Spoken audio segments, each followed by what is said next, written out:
Right, and we are live. Hello, everybody, and welcome back to Forever Rugby on Forever Sports. And we're hurting, aren't we, as Bok fans? Our pride, our ego has been a bit dented today, and we were outplayed.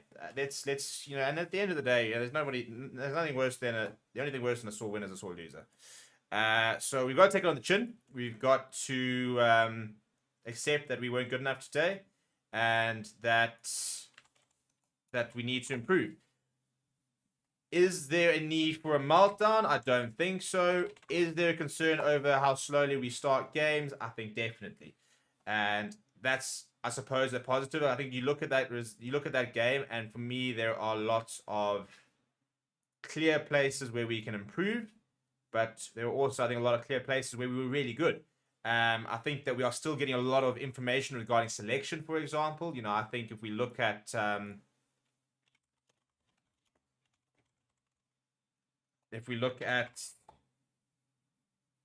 the team last week, the team this week, for example, I do think that certain players from last week will be sitting there watching this game thinking, yeah, I reckon I can actually get into this side. I reckon I deserve to be in this side. So maybe that's not a bad thing, to sort of get this information and start making the big calls in the next few weeks. So I'm just making sure this player rate stuff are working. But yeah, so it is a game to forget. For us, you win some, you lose some. Today we lost, and the important thing, for example, though, is we've got to learn from that loss. And what for me we need to learn is that we cannot afford to start as slowly as we did today, because you go for 17 points behind the All Blacks, you're chasing the game, and after that you're in trouble.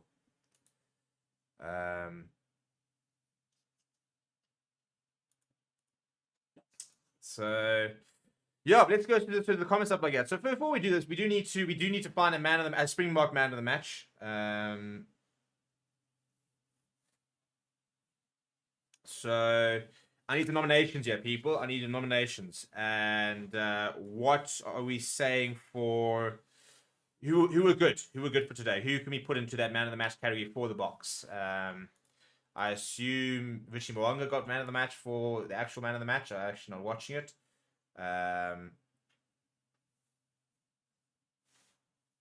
But yeah, we're gonna have to create our own man of the match.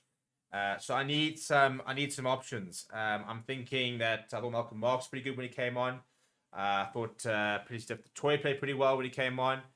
Weirdly enough, I'm seeing people talking about Billy LaRue being bad. I thought Billy LaRue was once again excellent. He got run over by Shannon Frizzell,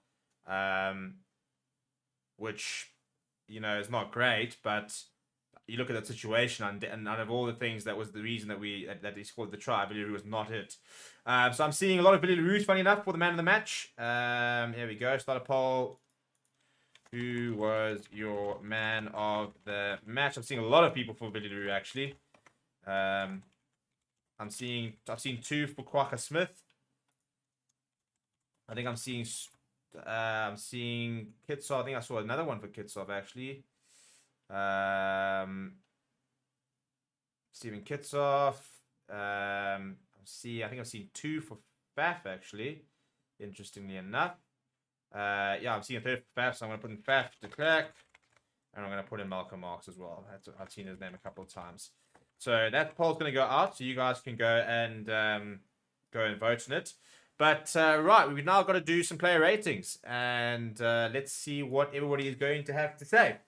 I thought that Steven Kitsov conceded 2 silly penalties, and it's frustrating because he's a world-class player. He did have 2 very good turnovers, I think it was. In the end, 2 turnovers, missed 1 tackle, but did concede, I think, 2 penalties. I don't think it's scrum time. I think he can get to a low max if you get it right. I think he only really got it right once. So I'm going to give Steven a 6, which is average. 7.6, maybe I'm being a bit harsh. Maybe a 7 could have been fair. I'm actually going to quickly refresh this one last time to make sure that all you guys' votes are all in. The link is in the description, so go and vote for your man of the match.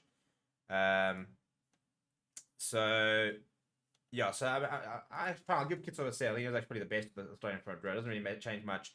I'm a little bit worried about Bongi. I thought that he didn't play particularly well. He slipped quite a few tackles, which is very uncharacteristic for him. He did lose the line as well. 4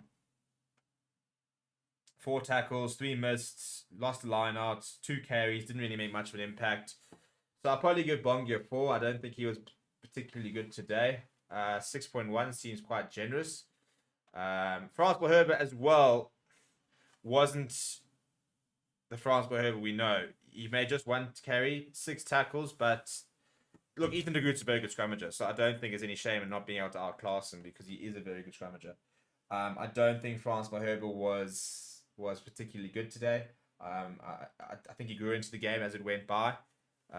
He's obviously a very different player from Vincent Koch. So it's very easy to look at Vincent Koch. He makes a lot of big carries, got blonde hair, and you can see him around the place. But I think for me, Francois Herbert was probably going to get a 6. I think it was pretty average. 7.3. I'm very surprised at these ratings.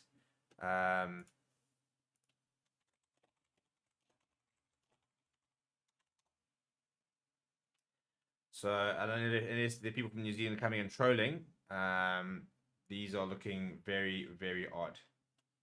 I'm trying to see if maybe I can fix it actually.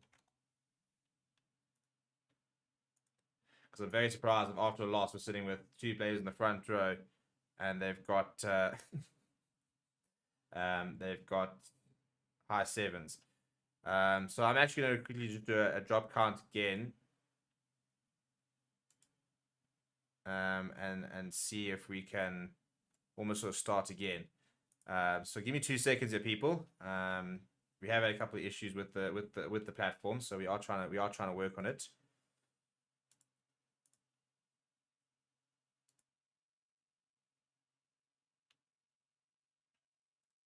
And then we can start again, yeah.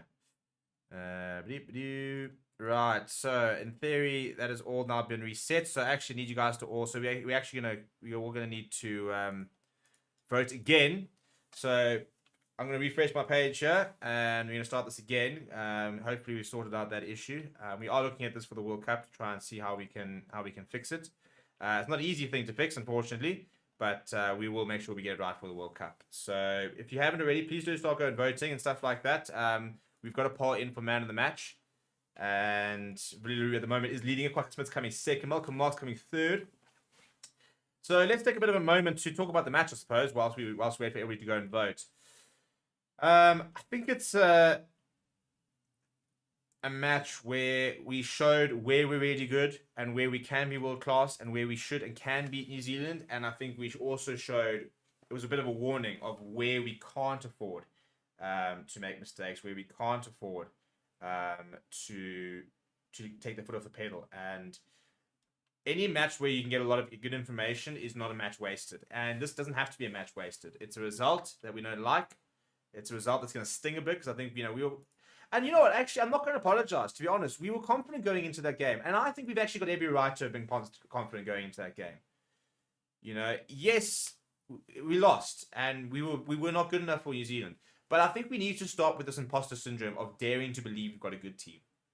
I think that's something I really want to try and say, is that we catch a lot of abuse as Springbok fans. Now, a lot of Springbok supporters, and I'll be the first to say it, are very vocal, go out there and they kind of invite the criticism that we get.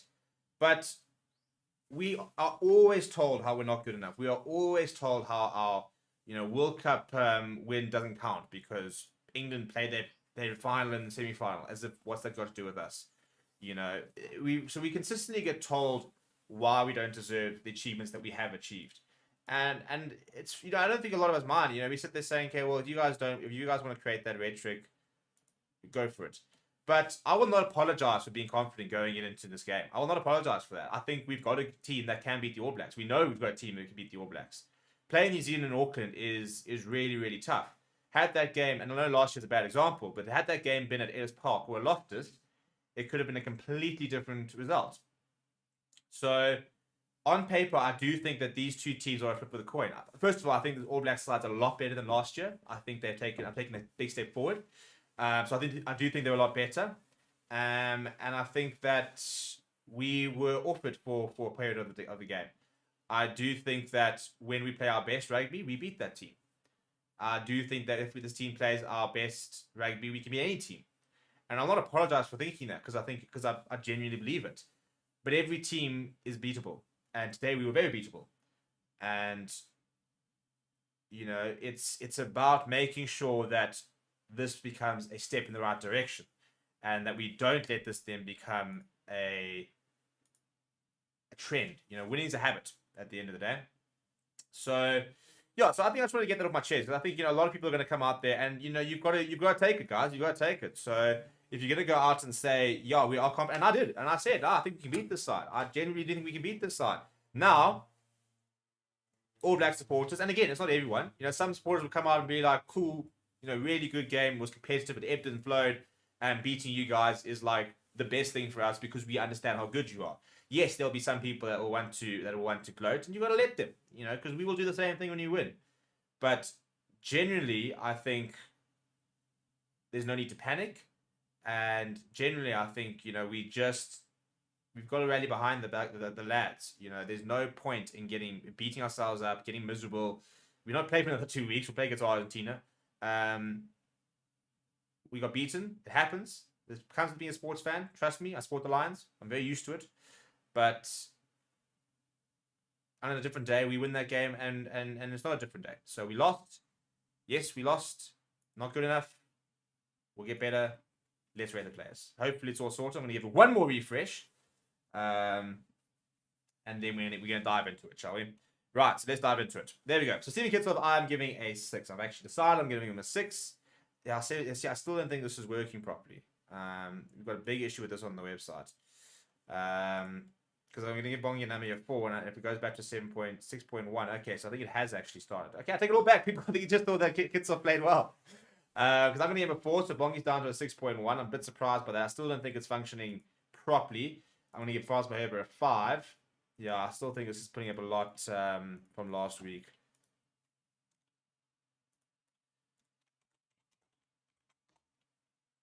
Tell you what, I'm going to do something a bit different, chap. We're gonna do them every individually into the comments. We're not gonna use the platform because it is a bit buggy at the moment apparently.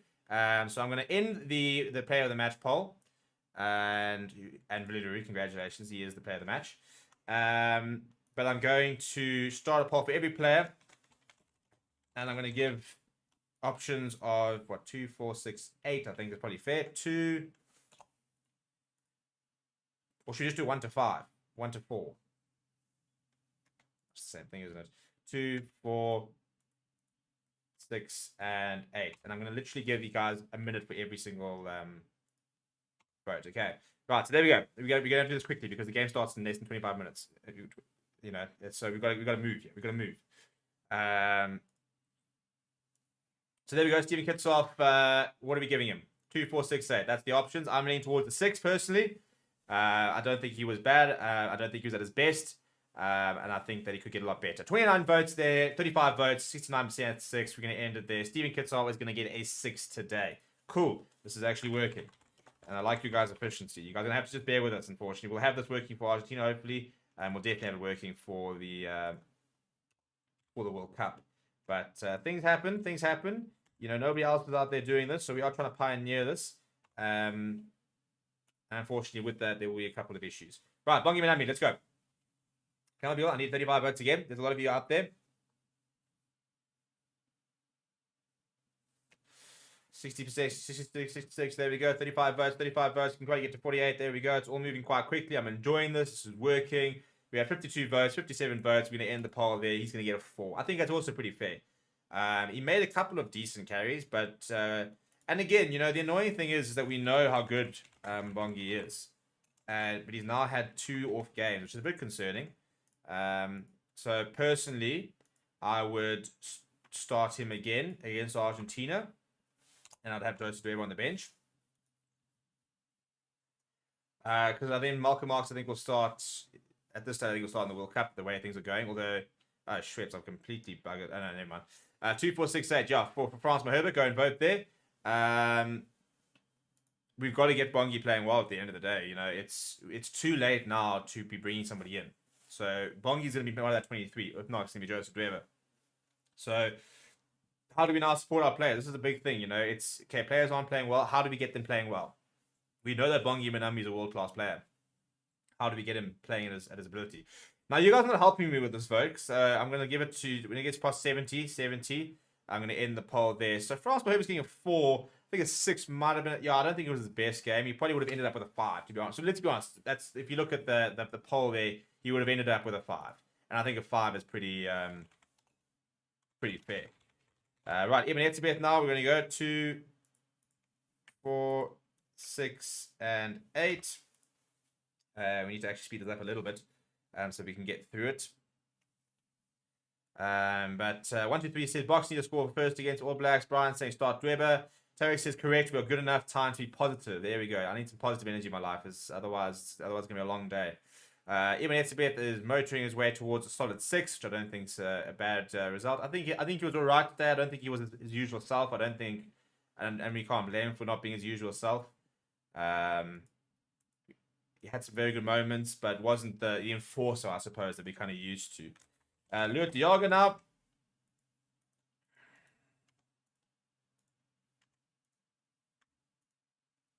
We're going to put that one out there and see what you guys have to say about him. I thought he was pretty poor, actually, compared to what... And last year, I thought he was really good.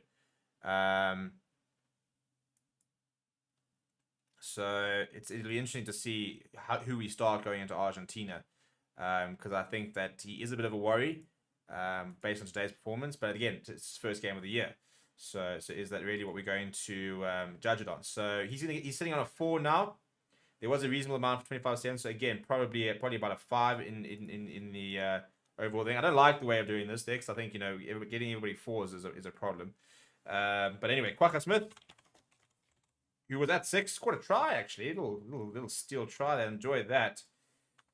Be interested to see which way this goes. He was nominated for man of the match. See, for example, for me, I'll be putting Quacka at a 7 if they were using the usual player rating system. We can't give him a 7. Unless there's like 50% between 6 and 8, which is more or less what it's looking like. So yeah, I'm interested to see which way. So he's definitely getting the highest rating so far. I want to know who that one person who gave him a 2 is. That person's obviously got a bit of a small man syndrome type thing. Probably a little bit of this as well. At the moment, he's sitting between a 6 and an 8. Going to end the poll there. He's going to end with again, I'd call it probably a 7, isn't he? I think we can probably say that Quacka Smith's 7. Based on that vote, we are all sitting between a 6 and an 8. So, and I think a 7 is pretty fair for him. Franco Mostert, not his best game. He's not a flashy player at the end of the day, so he's never gonna be memorable. But I thought that he was a little bit off it today. And again, first test. I think some people looked like it was their first test. Damien Delaney looked rusty. Leo Diago looked rusty. Franco Mostert looked rusty. So maybe there's a conversation to be had that the Japanese players who haven't played in a while, by the way, they last played in about, I think, early May, if not sort of April, looked a bit off it. Malcolm Marx didn't. But yeah, I think that Franco looked like a player who hadn't played a lot of rugby. And again, if that's the case, cool. We know what he's capable of. Bring him off the bench against Argentina, or starting against Argentina to try and put minutes into him. Because at the moment it's now, and he's going to get a 6 there. A 4 there was the man. This is our squad, and now it's about how do we get our squad playing well. It's not about replacing players. So Peter Toy played better today, so Peter Toy is probably going to start in the World Cup. But we kind of know that already, isn't it? Franco Mostert has been one of our best players post the 2019 World Cup. That's not even an opinion. That's a fact. So I don't think we need to panic about him, but he looked a bit rusty. So going to some of the comments, we should have just played the guys from last week. See, I completely disagree with that because you can't. Hindsight, nobody, not a single person, was complaining about the players that went over today early before that Australia game. We go back a week where we hadn't played Australia. Not a single person was complaining about the players going over. Everybody sat there saying, "Yeah, it's a good decision. Some of our best players are over in New Zealand. Great." We then play really well against a pretty bad Australian team, and all of a sudden, Malcolm Mostert, who people didn't even want in the squad, why wasn't he starting today? And Andre Esterhazen, who has not yet, until last weekend, for me, hasn't really had a standout game in a Springbok jersey. Why wasn't he playing today? So we can't retrospectively do that. We've got to You go say, right, now we've had 2 games. Okay, so who starts? So you can't sit there saying, oh, we should have just played last week's team this week. That's not productive. Now it's about who do we play in the next game. Has the pecking order changed, for example? So Jasper coming out with a 4 there. He had a couple of good runs, a couple of sloppy moments. I think Dwayne did outplay him. So that's an interesting situation. But Jasper Wiese was the leading player in Europe, one of the leading players in Europe. We won the Premiership Player of the Season. So we know we've got in Jasper Wiese, but it wasn't there today. The good news for me is that Dwayne Vermeulen looked really good once again. So I think that's really cool to see that Dwayne Vermeulen is playing at the level that we would like to see him play. Because if he can play at the level he played in the 2019 World Cup, he starts the World Cup. So if I have to clerk at the moment, 81 votes. We're going to end it there. Pretty divisive. It's interesting, and I've just seen the fan camps come up, and I think Wes has potentially had a go at Factor Clerk. He's come out with a 6. There's a 25% for 4, but also a 19% for 2 and an 8. So that shows you how divisive his performance was. I thought that in the first half he wasn't great. I think a lot of people are quite annoyed about that not getting to touch. But I also thought he had some really good moments. He put pressure on the All Blacks quite a lot. And, there's a couple of times where he was really on it. So I think it was a very hit and miss match for Faf de Klerk. Damian Willemse. Probably causing a bit of selection headaches, isn't he? Because we know that Andre Pollard starts at 10 during the World Cup. The question is what happens if he goes off? And we really need to start picking this up, by the way. We need to wrap this up within the next 5 to 10 minutes so that we can move over to the Australia stream. So Damian Willemse, I'm going to move. I'm not going to talk too much about too many players. 40 votes. As soon as we get over 50 votes, we're going to close it. 62 votes there. Yeah, sitting on a 4, I don't think it was his best game. I thought he really struggled at times. I don't think we need to panic about him. He's not going to start at 10. Well, maybe that's the thing, so there's no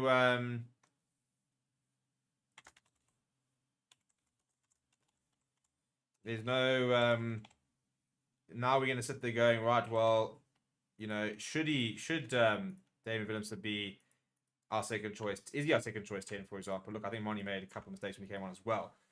So we'll need to see more information about him. But anyway, we need to get through this. So there's Makazole Mapimpi. Yeah, listen, that's pretty damning. A couple of people have come back with the 4s, but sitting between a 2 and a 4. Yeah, probably one of the worst games I've seen from Mapimpi. Not a good day in the office for him, so he gets away with a 4 there. Damon Delendi, I'm actually going to use abbreviations and everything just so that we can get this nice and quickly.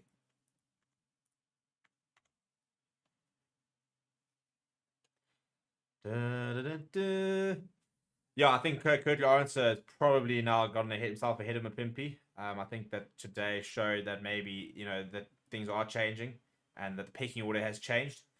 So, yeah, I'm going to close with the Damon Delendi. Yeah, very 50-50 between 2 and a 4, coming out with probably a net 3. Another Japanese player who struggled a bit today. Right, let's go Lekanya. I'm interested to see how Lekanya goes. A couple of people are very worried about him. A couple of people are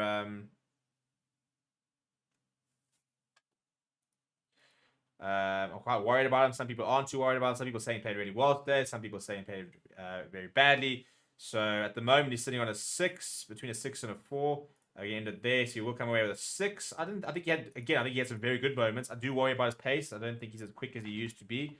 I worry, if that is like a fitness thing. If he plays more, will he be fine, or has he lost a yard of pace because of that injury? That knee very heavily strapped. Colby scored a brilliant try today. My word, what an athletic effort that was from him. So very cool to see that. Getting over the try line there. Got 1 vote there. Needs to update. Come on, people, update. What's going on with my? Listen, now the last thing I need is YouTube to start acting out. I'm not gonna have to refresh the starting page. It's annoying. Whenever you try to do something quickly, Still saying 1 vote on my side. This is really, really annoying. There we go. Now it's Now it's updated. He's gonna get the first 8 of the day. I don't even think Kwaka got an 8, did he? I think he got a 2. So there we go. People really backing the Colby performance. And LaRue was nominated as man of the match. So I want to give him. So I'm expecting to see another 8 here from him. Very interested to see that people are starting to really appreciate LaRue. I think he's had 2 really solid games. And I think very much showing people just why he is the main man in charge. In the meantime, I've got to get ready for this Australia-Argentina game, which is going to kick off very shortly, which is why we've got to try and motor through this a little bit.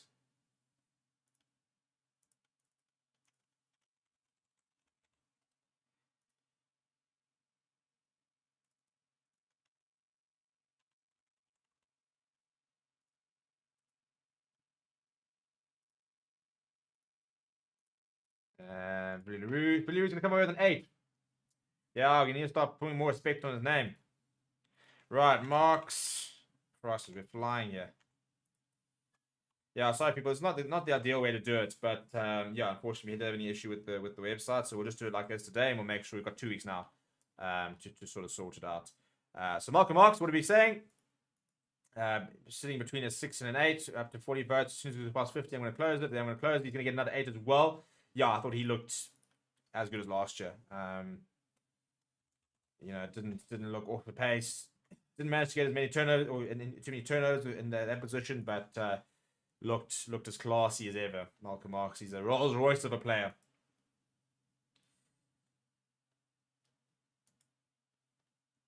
Right, now Vincent Koch, sitting between a 6 and an 8 apparently. And we're going to end it there with a 6. Yeah, I thought he had a couple of nice carries. We didn't really get to see too much scrummaging. Which would have been nice. I would have really liked to have seen him have a go at the debutant, or Marty Williams, and see exactly what he's all about. Didn't really get to see that. So now I'm going to throw out Thomas the Toy Pole.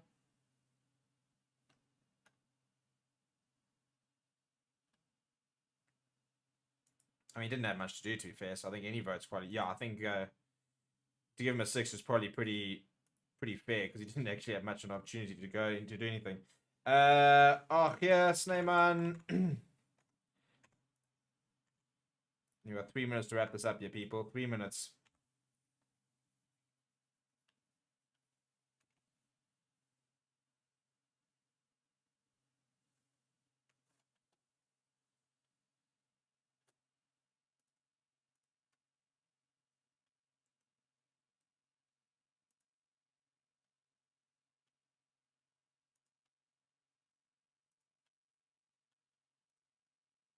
All right, so Arceus Sneyman between a 6 and an 8. I think that's pretty fair. Thought he had some good moments. I thought he actually made quite a big difference, to be fair.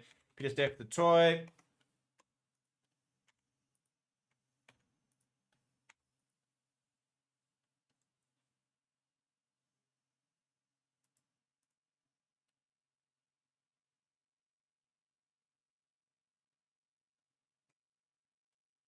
Yeah, sitting on a 6 there. It will get a 6.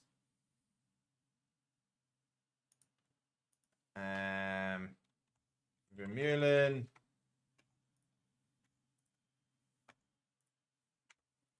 Yeah, I thought the PSF toy looked. He looks fitter for me. He's getting around the park a bit better, which is exciting. I still don't think he's at his absolute best, but I think that he's definitely improving week on week on. Hopefully, we can get him back towards that performance that we saw from him a couple of years ago. So Divan is saying apparently we are dropping Bongi, Diaga, Mostert, Visa, Willemse, Delendi, Mapimpi. So we're dropping 7 players. Cool. So, or based on one game, we're dropping half the team. For me, that's a little bit reactionary. Dwayne getting an 8, by the way, which is pretty interesting. Grant Williams. I thought that Grant Williams... I'm interested to see how this goes.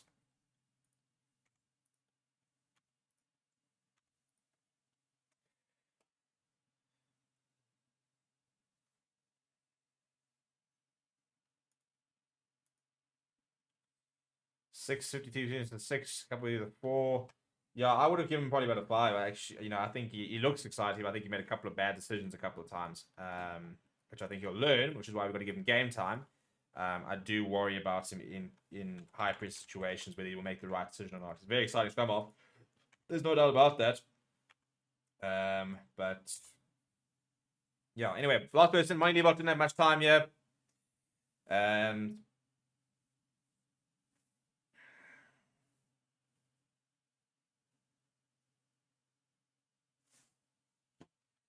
And that goes last one. He gets a 6. Right, people, we're going to wrap up there. I'm sorry that it was a bit rushed and that we weren't really still have a chat. Well, we can still have a chat about this. Come and join me on the Australia-Argentina stream. That is currently live.